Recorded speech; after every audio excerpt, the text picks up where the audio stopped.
This is the Asian Madness Podcast, a podcast where we discuss all things true crime, morbid, mysterious, and odd from the Asian continent. I am your host, Jessica.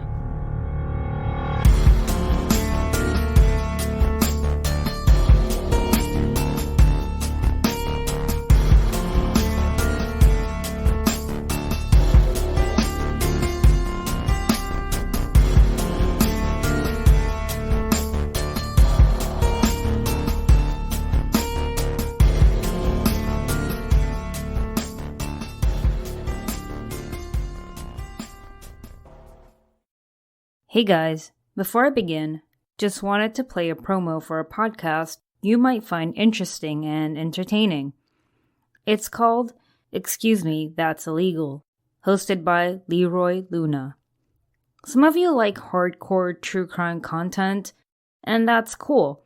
But if you ever need a break and want to check out true crime content that's less intense and possibly ridiculous, this is for you. Oh, hey there. You like true crime stories, right? Yeah, I know, who doesn't? But I gotta admit, after a while, those stories of murder and heartache, well, they tend to go straight to my hips. So that's why I, Leroy Luna, have created a podcast called Excuse Me, That's Illegal, where we'll take a hardcore look at some softcore crimes. No TED Talks on Bundy here. The letters BTK won't be coming from these lips. Unless he had a brother that used to steal library books. Suppose I'd be willing to go balls deep into that one if that were the case. Anyways, you'll hear stories such as the Mad Pooper, a female jogger who wreaked havoc in a Colorado Springs neighborhood, using one family's front yard as her own personal dumping grounds. If this kind of content sounds like it's up your alley, Excuse Me, That's Illegal is available right now on all your favorite podcatchers. So come join me. I'll be right here waiting for you. Episodes drop on the 10th, 20th, and 30th of every month, so go ahead, subscribe, and prepare to be entertained. Iraq, officially known as the Republic of Iraq, is a country located in the Middle East, or Western Asia, depending on how you see it. Bordering Iraq is Turkey in the north, Iran in the east, Kuwait and a tiny part of the Persian Gulf in the southeast, Saudi Arabia in the south, Jordan in the southeast, and Syria in the west. For the most part, Iraq is very much landlocked by a total of 7 countries, which can be good or bad depending on the situation. Population as of recent is a little over 42 million. Size-wise, Iraq is about 170,000 square miles, approximately 22 times smaller than the United States, and about the same size as the state of California. The capital city and also the largest city of Iraq is Baghdad, located pretty much in the center of the country. Like most of its neighboring countries, Iraq has a diverse population when it comes to ethnic groups. The majority of the population, about 75%, are Arabs, and the rest are made up of Kurds, Turkmens, Armenians, Persians, Assyrians, etc. Religion-wise, it's less diverse, where at least 95% of the population consider themselves Muslim, and the remaining 5% include Christianity, Judaism, Zoroastrianism, and so on. The official language in Iraq includes Arabic and Kurdish, but English, Turkish, Neo-Aramaic, and Armenian are considered as recognized regional languages. Probably means that they're used consistently in certain groups, but not big enough to make it to the official language league. 2 very famous rivers in the world, the Tigris and the Euphrates, both run through the south of Iraq into the Persian Gulf. Iraq has a lot of rich culture and history, so let's take a look at that. Ancient history-wise, Iraq is probably considered the oldest civilization in the world, as in the Sumerian civilization, or the cradle of civilization. Their ancient history is very extensive and very interesting, so this will only be a brief intro. If you remember anything from your history or geography classes from elementary school, then the words Tigris and Euphrates and Mesopotamia should give you an idea as to how historic and important Iraq is. But do note that back in the ancient days, country borders were not really the same, or didn't even exist. All I'm saying is that present-day Iraq is where civilization began, but for podcast purposes, I'm going to keep saying Iraq, rather than present-day Iraq. Iraq's prehistoric history can be traced all the way back to the Neanderthal times, where many ancient artifacts have been recovered. The first known empire originated here as well, around the 26th century BCE. Later on, Iraq became the center for Neolithic culture, which included the earliest signs ever of agriculture and farm animal breeding. Since Iraq had both the Tigris and Euphrates River flowing through it, the area between the two rivers, known as Mesopotamia, was extremely fertile and perfect for civilization. As that progressed, the world's first recorded form of writing, cuneiform, was soon invented by the Sumerians. The things that were written were not just your average Dear Diary writing either, as it contained various research for math, astronomy, medicine, and even religion. During this time, the Sumerians were not the only ones in Iraq. There were a bunch of other kingdoms and dynasties sharing the land, including the Assyria, Ekalatum, Isin, and Larsa. The Sumerians were eventually replaced by the Akkadian Empire, who were then replaced by the Gutians in the south and the Assyria in the north. Years later, the Assyrians rose up and took over even more of the north, forming the Old Assyrian Empire. As for the south, the Amorites migrated to southern Mesopotamia and took over the existing city-states. One of the most famous towns founded by Amorites was Babylon, and I bet many of you have heard of this place. Hammurabi declared himself king, took over a ton of places in Iraq and other nearby places, and then created the Babylonian Empire, mostly located in southern Iraq. At this point, Sumerians had gone extinct for the most part, but after Hammurabi died, his empire also died with him, which ended up creating the Sealand dynasty. After some power moves and battles, both Babylon and the Sealand dynasty were seized by the Kassites from ancient Iran, and they ruled Babylon for over 600 years. From around the 1200s BCE, the Kassites were then eliminated by the Assyria and Elam, and in the next few hundred years, the new empire, the Neo-Assyrian Empire, would become very strong and large empire-wise. Land-wise, it basically stretched out as far as northern Africa, Iran, and parts of present-day Turkey. Around late 600 BCE, the Assyrian Empire would be caught up in its own wars, making them weak, which gave rise to other people, including Babylonians, Persians, Sumerians, etc. Then came the Neo-Babylonian Empire, and although they were able to conquer many places, they were not in power for long. After some back and forth, Babylon rose up once again, took over the Neo-Babylonian Empire, and became as strong as it used to be during the Hammurabi years. Not only was it strong, the economy was stable, population was growing, the arts and culture were flourishing. Then around the year 6 BCE, Cyrus the Great from Persia defeated the Neo-Babylonian Empire, and the Mesopotamia area became part of the Achaemenid Empire for almost 200 years. Then came Alexander the Great. He took over everything, ruled for about 200 more years. Now we're in Common Era times.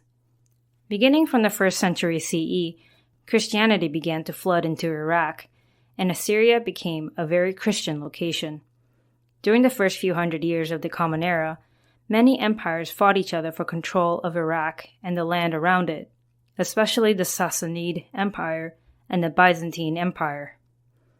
By fighting each other, they left themselves weak, which meant they were quite open for outsiders to hop in and destroy them, which is exactly what happened. Around the mid-7th century, Muslims and Arabs entered Mesopotamia in large numbers, and they took the Iraqi city of Kufa and made it their new capital. Around the 8th century, the city of Baghdad was built and became the new capital, and under Arab and Muslim rule, Baghdad progressed and flourished, making it probably the most important city during the Islamic Golden Age.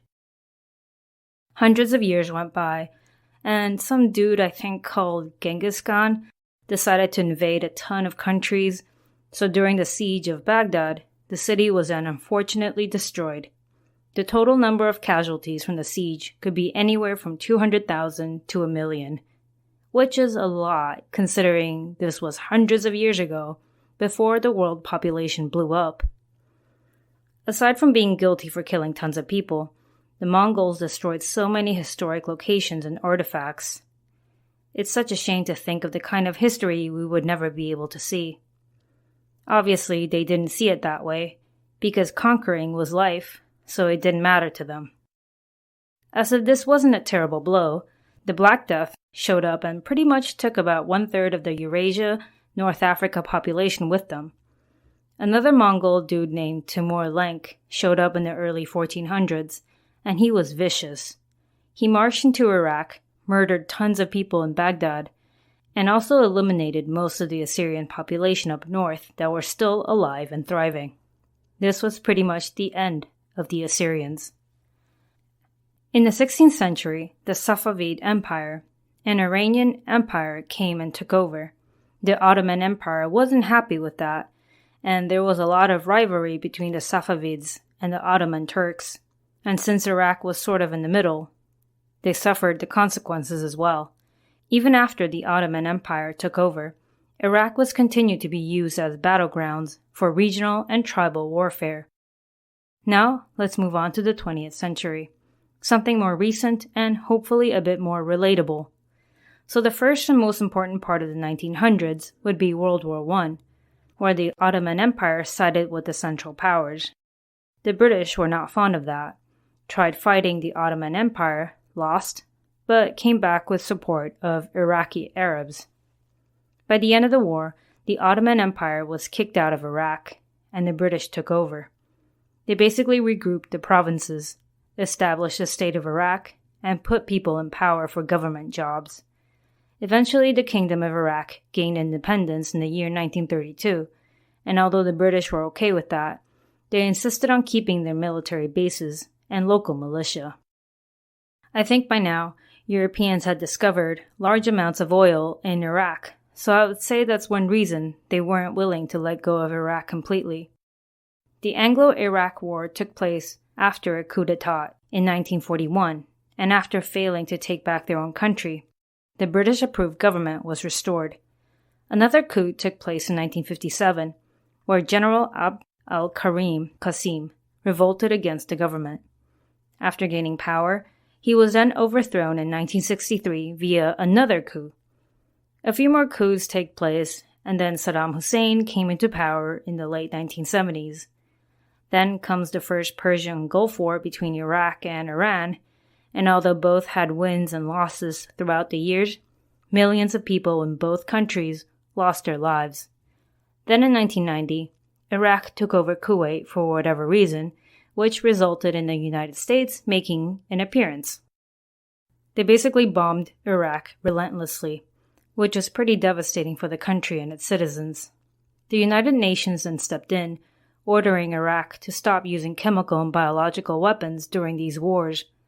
If not, they would impose sanctions in Iraq, and if you're unfamiliar with that term, sanction in this case basically means penalties for their crimes. In other words, if Iraq declined, they would punish Iraq in certain ways, maybe by cutting down contact, refusing to provide them with humanitarian aid, etc.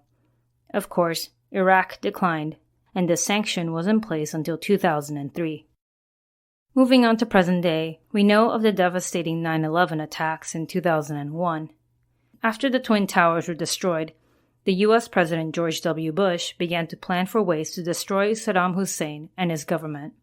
This led to the Iraqi invasion in 2003, and they established the Coalition Provisional Authority in Iraq, basically giving them the right to control Iraq as they see fit. So a lot more fighting happens, sometimes with the US and outside troops. Eventually, the Iraqi al-Qaeda leader was killed, Saddam Hussein was captured, and eventually hanged in 2006. Now that the threat was dealt with, the Iraqi parliament asked the U.S. to begin their troop withdrawals, which made sense. No point in staying when you finish a job, right? An agreement was then signed, stating that the U.S. forces will be completely gone from Iraq by the end of 2011. Despite the U.S. leaving and Hussein gone for good, Iraq continued to suffer from their own battles. Militant groups were still around attacking civilians and trying to take power, and the terrorist group known as ISIL, or Islamic State of Iraq, and the Levant began to take control of more territories.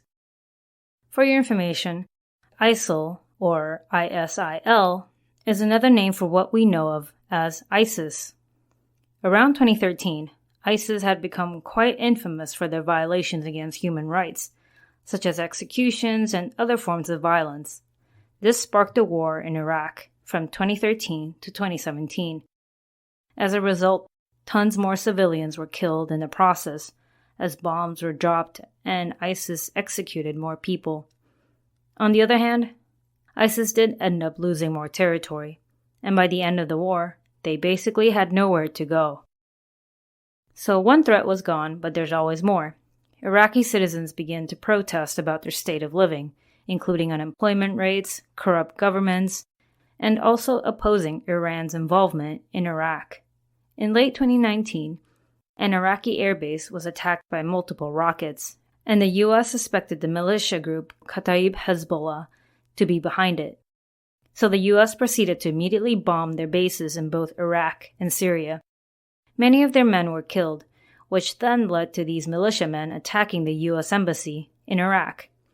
So there's a lot of back and forth revenge going on, and if you recall, there was a moment in early 2020 where the world thought World War III was going to happen.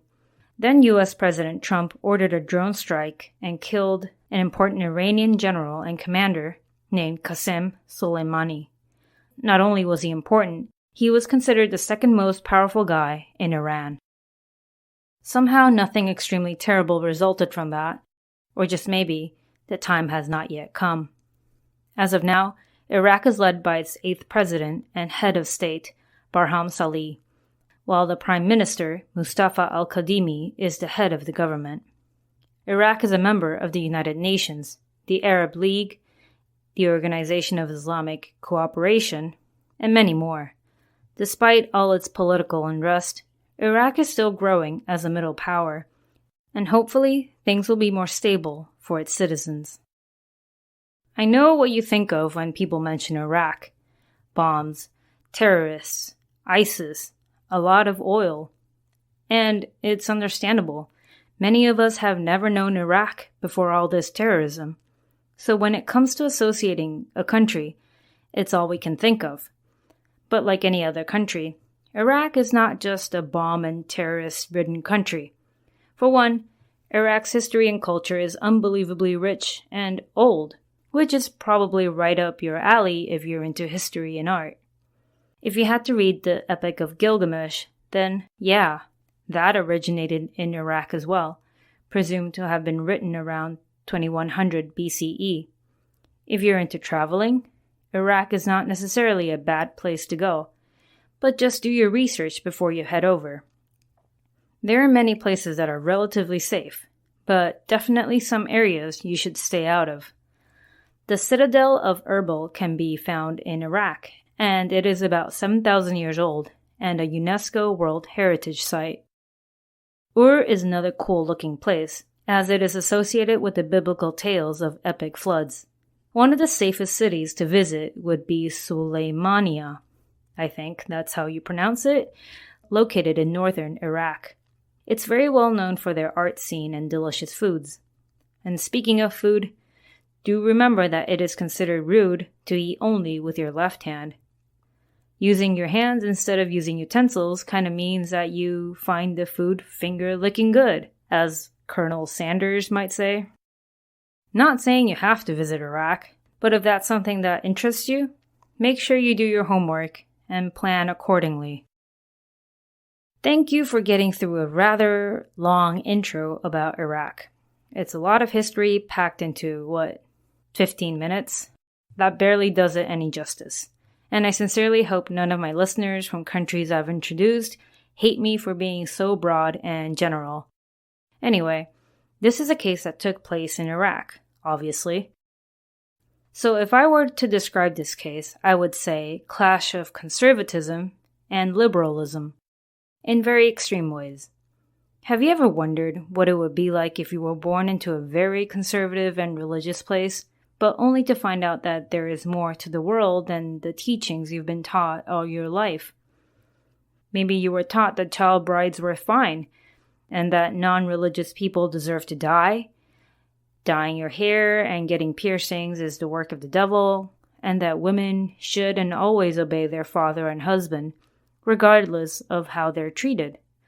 A lot of women have the misfortune of being trapped in such situations. But what happens when you try and break free? This is the sad and frustrating tale of a young woman who wanted to live life her way, but because it was considered sinful, her life was swiftly taken away. Her name is Tara Ferris. Let's begin. As you know, Iraq is not really known for their gender equality policies. Before the extremists entered the picture, though, women actually had a lot of rights. In the olden days, there were many instances where women achieved things the same way men have, but that all changed when the Arabs took over and made women sex slaves a thing. A lot of them were children being groomed to serve their masters, and interestingly enough, a lot of these women in this environment were actually very well educated. It was strange, as if being a slave gave you more opportunities to shine, and not the other way around. Fast forward to the 1970s, women were given equal rights in Iraq's constitution, which included the right to vote, run for office, get education, and so on. Education was also free for all at the time, making it extra accessible. But just because they had rights didn't mean they could make it the way men could. Education for men was mandatory, which is not the case for women. Also, in order for women to vote, they had to have some sort of basic education. Unsurprisingly, men were still in charge despite the quote-unquote equal rights given to women. It got even worse as Iraq became a war-ridden country full of political unrest. More women lacked resources, and when men kept dying from war, they had to stay home, work the fields, and care for their family. School enrollment and literacy dropped by a lot during war times, especially so for women. As for other more serious concerns, women are still not protected against honor killings, domestic violence, infanticide, and child marriages. This is not regular Muslim practice, of course, but those of narrow-minded extremists. It also didn't help that in 1990, Saddam Hussein introduced an article into the penal code stating that men who kill their female relatives for their sake of family honor are exempt from punishment. Well, what do you expect will happen? Meet Tara Ferris, a very progressive young woman who was not a fan of this so-called tradition. She was born in Baghdad on January 10, 1996, which means that if she were alive today, she would be only 26. She was born to a Christian father and a Shiite mother. And if you're unfamiliar with the word Shiite or Shia, it's basically the second largest branch of Islam.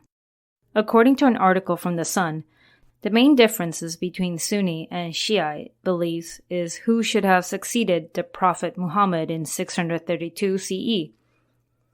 Tara had a lot of siblings, 3 brothers and 2 sisters. When she was around 6, in the year 2002, her whole family converted to Shiite.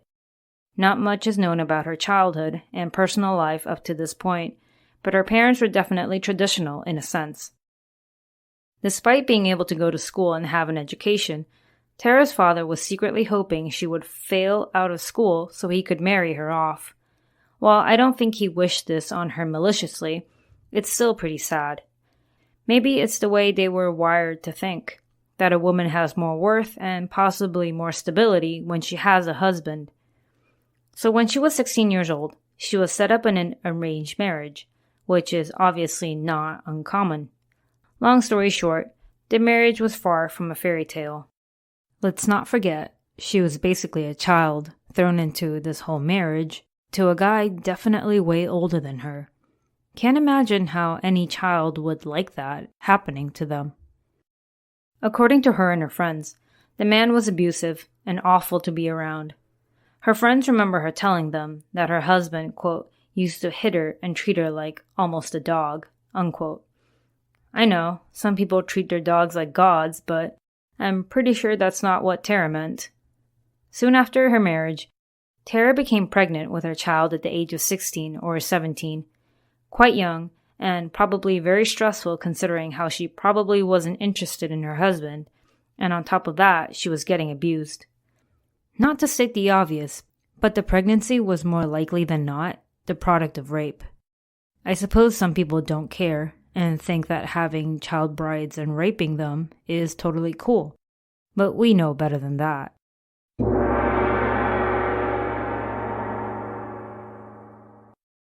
The Asian Madness podcast is brought to you by BetterHelp. Have you ever felt like things in life just did not feel right? Maybe you knew the general issue but didn't know how to navigate it, or you simply didn't know what was bothering you. Ever felt like you have these dreams in your head, things you want to achieve, but somehow something seems to be stopping you from achieving them? It's a normal feeling, and I've been there too. BetterHelp is a professional counseling platform where they can match you with a licensed professional therapist.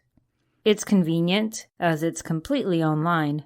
They help you connect with a counselor within 48 hours, and you have the choice of talking to them either via messages, phone, or video sessions. Some people prefer seeing faces, while others may feel uncomfortable doing that. So this is a great way to find some balance without making you even more anxious. It's also a lot more affordable than traditional counseling. And best of all, the service is offered worldwide. I have used BetterHelp on various occasions, and it's definitely helped me through some times where I felt hopeless and I just needed an unbiased person to hear me out and give me feedback.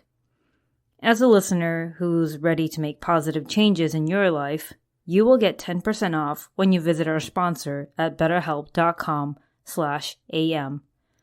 betterhelp.com/am. Don't wait around for happiness to drop onto your lap. Take action while you can. That's betterhelp.com/am. So, when I was born, my dad was already in his 40s. In other words, being so far apart in age made it kinda hard to connect at times.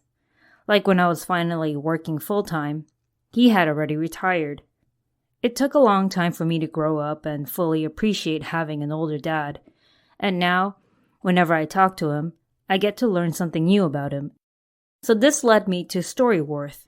It's quite an intimate service, as it helps you and your dad or father figure develop a deeper connection by sharing stories and memories. Here's how it works. Every week, Storyworth emails your dad with thought-provoking questions that you get to choose. Things like, what was your favorite activity as a father? Or, what was the most terrifying moment of your life? Or, how does it feel to have such a cool daughter? English isn't my dad's first language, but he knows enough to give me lengthy answers, and if you know my dad, he loves to share. Reading his answers have really opened up my eyes as to who he is as a person, not just as a father. For example, he once had to step in to help my grandfather, who was being threatened by thugs at gunpoint. That has not happened to me, and I have no idea if I would ever be able to handle that shit. So after doing this for a year, Storyworth will go ahead and compile all your questions and stories with photos into an amazing book so you can keep forever, share with your family, or pass on to your kids. It's almost Father's Day in several countries, so look no further. Give all the dads in your life a meaningful gift you can both cherish for years to come. Storyworth. Right now, for a limited time, you can save $10 on your first purchase when you go to storyworth.com/Asian. That's storyworth.com/Asian to save $10 on your first purchase. Storyworth.com/Asian.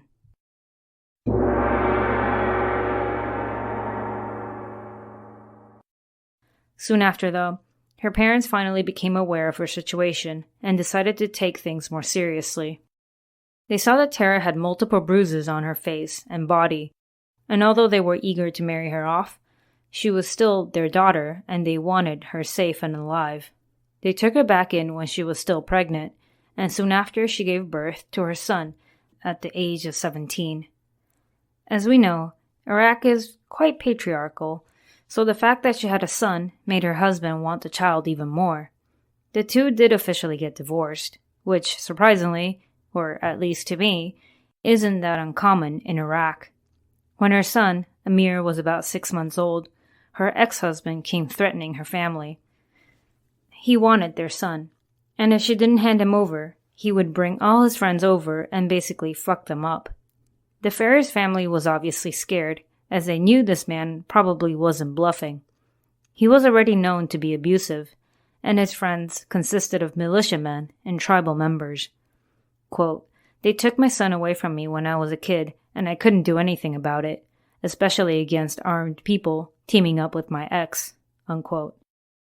There was nothing they could do, so sadly for them, they handed Amir over, and Tara never saw her son again. This was tragic for the family, of course, not being able to see their child and grandchild ever again, also worried about the kind of upbringing he will get from an abusive father. But what else could Tara do? She was only 17 at the time. She was barely an adult, and it wouldn't be abnormal for her to restart her life. Her parents still wanted to see her married, though, as that's something they felt would be good for Tara and their family.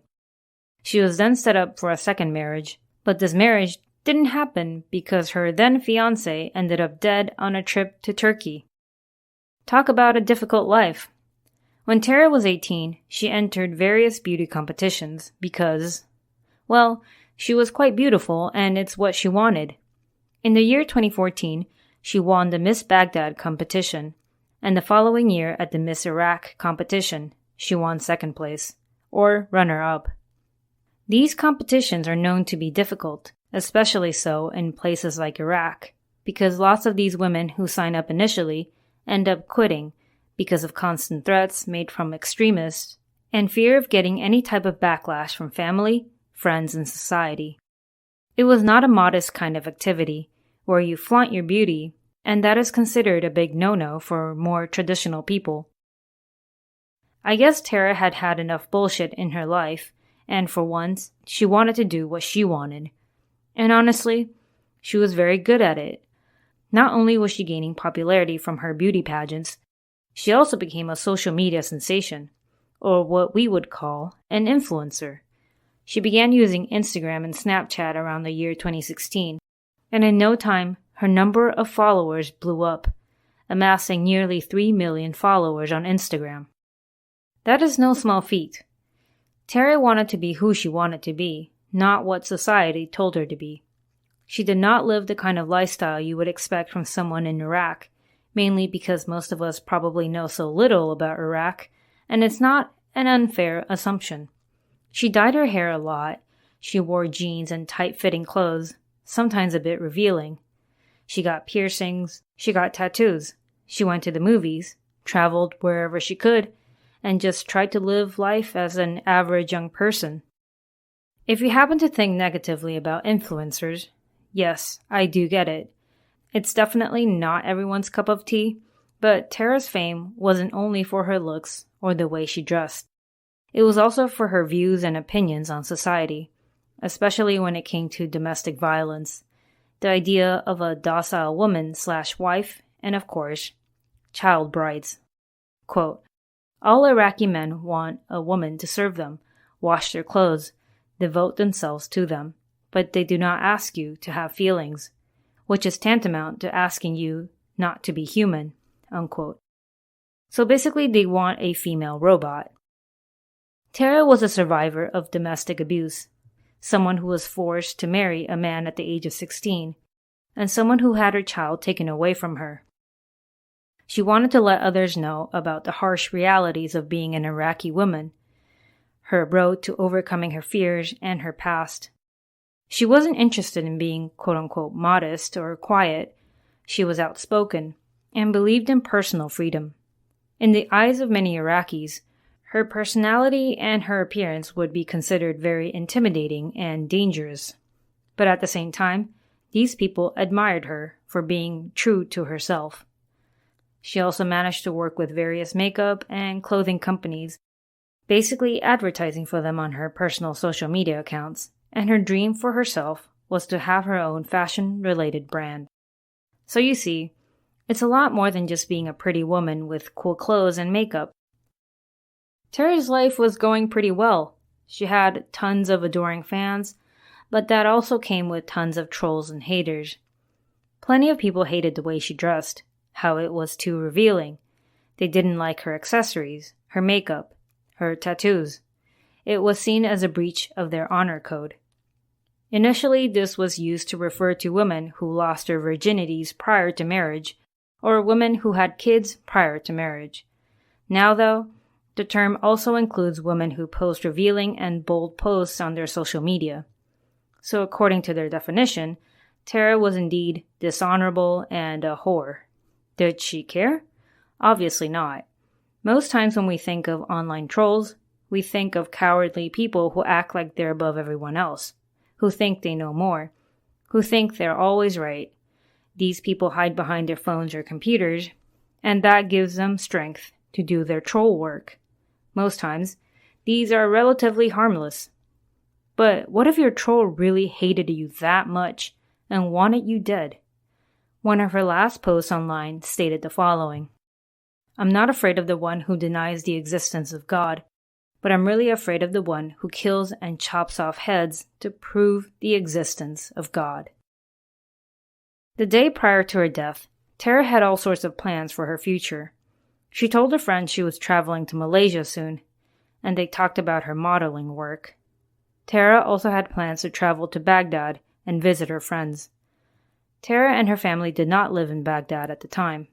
They lived in a city called Erbil, known as the capital in the Iraqi Kurdistan region.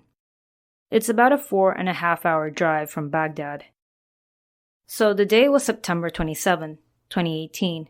Tara had been visiting friends, and in the afternoon, she drove out onto the streets in her white Porsche convertible. As she was slowing down in a narrow alleyway, two men on a motorbike are seen approaching her. All this is caught on security camera from the building nearby, and although the video quality is awful, it's still pretty easy to tell what happened. One man got off the motorbike and approached the car from the driver's side window. Without any warning, he took out a gun and began firing multiple shots into the window at Tara. The man then quickly got back to his motorbike, climbed on the back, and the two men sped off to God knows where. The car that Tara was in was probably still in drive mode, meaning it was still moving. Tara cannot be seen on the camera, but the car can be seen slowly rolling forward until it stops after bumping into a car parked in the alleyway. There were multiple shots fired, and they were probably loud, and soon after from the camera footage, a man is seen exiting a building and running to the car to check it out. Police arrived soon after, but Tara was pronounced dead before she even arrived at the hospital. She was only 22 years old. Tara's cause of death was due to multiple gunshot wounds, which hit her head, her neck, and her chest area. Getting shot in any of these spots could be life-threatening, let alone getting shot in all of them. Who had done it? Why did they do it? As the police investigation began, the then Prime Minister told the public that an extensive investigation on Tara's death was being conducted and would report back to the public within 2 days. It's nice that he put a time limit to the investigation because if the police tried to slack, who knows where these assholes might run off to. But at the same time, would that increase the risk of police arresting someone random and pinning the murders on them? Just a thought. The Prime Minister also openly condemned these violent acts against women, as Tara Ferris was definitely not the first woman to get randomly murdered, and future events would prove that she would definitely not be the last either. 2 hours after the intense investigation began, the police declared that they had found their suspects. The Prime Minister told the public that the men responsible belonged to an extremist group. Not shocking, I know, but somehow their names and their group name were never released, and the investigation just kinda stopped there. Why that is, I can't say for sure, but maybe the police or the Prime Minister secretly agreed with the extremists, or maybe they felt they might be threatened if they took the investigation further. Or maybe they never really caught the guys. It's really hard to say, but their actions make it easy for us to speculate. Like I said, Tara was not the first woman to die because of her lack of modesty and social media presence. About 5 weeks prior to Tara's murder, an Iraqi plastic surgeon named Rafif al-Yassiri, aka the Barbie of Iraq, was found dead in her home. The circumstances surrounding her death were weirdly hush-hush, and the final report stated that she died from a drug overdose. It's not impossible, but many people found it unlikely, as she was not only beautiful, she was also heavily involved with women's beauty, popular media, and was also known as a feminist. A week later, another woman, Rasha al-Hassan, known as a beauty expert, was also found dead in her home under mysterious circumstances. She was a mother of 3 kids, and the final report again stated that it was either a heart attack or a drug overdose. But once again, people found it very fishy. A week before Tara's execution, a high-profile lawyer/women's rights activist was also murdered. 2 days prior to Tara's murder, a female human rights activist named Suad al-Ali was shot dead in the city of Basra.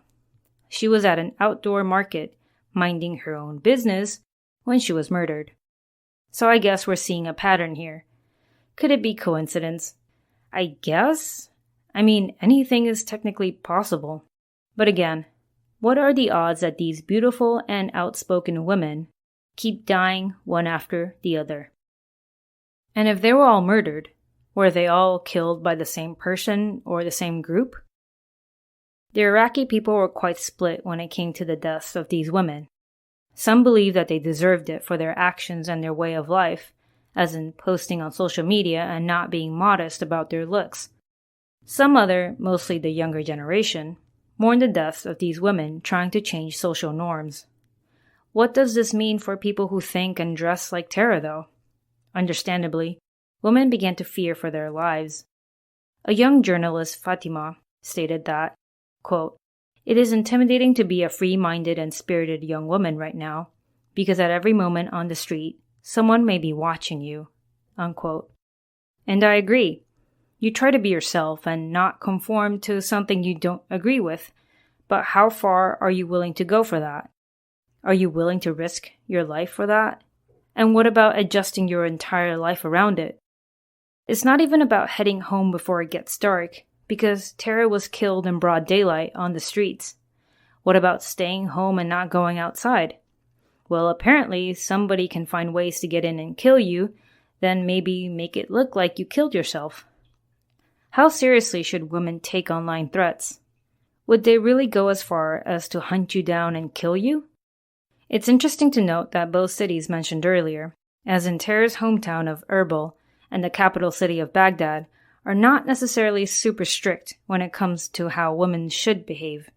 Obviously, it's quite strict when you compare it to other parts of the world, but in general, women are allowed to do normal daily things like travel, go to school, socialize with friends in public. What they have to be wary of is not the general population.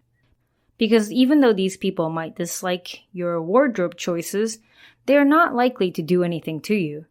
It's the extremists that can hurt you, but it's not exactly easy spotting them in a sea of people. As the Prime Minister mentioned during Tara's murder investigation, he was dead set on protecting women's rights and lives, so he claimed. But the truth is that despite existing laws, extremists tend to find ways to go around it. And sometimes it's just a bold smack in your face. Like, hey, I killed this girl because she was using Instagram and posting provocative selfies. What What are you going to do about it? The system is there, but sadly, it is corrupt. Lots of women have been murdered because of their views and way of life, and yet, not many people have been found responsible for these crimes. It's also important to note that these sort of crimes happen in many places outside of Iraq as well. We've talked about honor killings in Pakistan, and basically, these crimes can happen anywhere you have extremist or hardcore traditional families. Take, for example, a Palestinian makeup artist who was basically beaten to death by her male relatives because she posted a photo of herself and a guy on Instagram. In May of 2020, a man stabbed his 14-year-old sister to death because she had the audacity of getting a Facebook account. Some of these murders are clearly committed by family members, while some others by members of extremist groups, who believe a woman's duty is only to serve her husband and should not be out wearing tight clothing and makeup. Tara, and probably all the other victimized women, just wanted to feel happy and good about themselves. Sure, they had different ideas about life, but they weren't hurting anyone. They weren't being hateful or harming others. I understand that these extremists have a reason for killing these women, but make no mistake, just because I can understand words does not mean I will ever agree with them. It's 2022. Let people live. So there you have it, the execution of Tara Ferris in broad daylight. A woman who went through more shit than most of us at the age of 17. A woman who was trying to find her happy place, trying to regain her self-confidence, and trying to navigate the world on her own terms. It's crazy to think that in most places around the world, no one would bat an eye to something as simple as having an Instagram account. They would probably be more shocked if you didn't have social media or selfies. Some people who are trying to date even find it to be a red flag if their potential date doesn't have any type of social media. Everyone's different. I respect that. In the end, it should just come down to whether or not that's something you want, and not go around killing people for their own choices. I know I'm preaching to the choir, and those that disagree with me probably won't be listening to my podcast, which is fine. It's very sad that so many strong women have died because of their personal life choices, and it's hard to say what the future holds, but I sure hope it holds some sort of respect for women. Thank you all for tuning into this episode. I hope you all stay safe, and although posting on social media is totally normal and fine, please still be careful of what you post though, because creepy people are everywhere. Till next time. Thank you for tuning in to the Asian Madness podcast. If you enjoyed my content, please rate and review me on iTunes. If you would like to get in touch with me, you can find me on Facebook, Instagram, and Twitter, or email me at asianmadnesspod@gmail.com.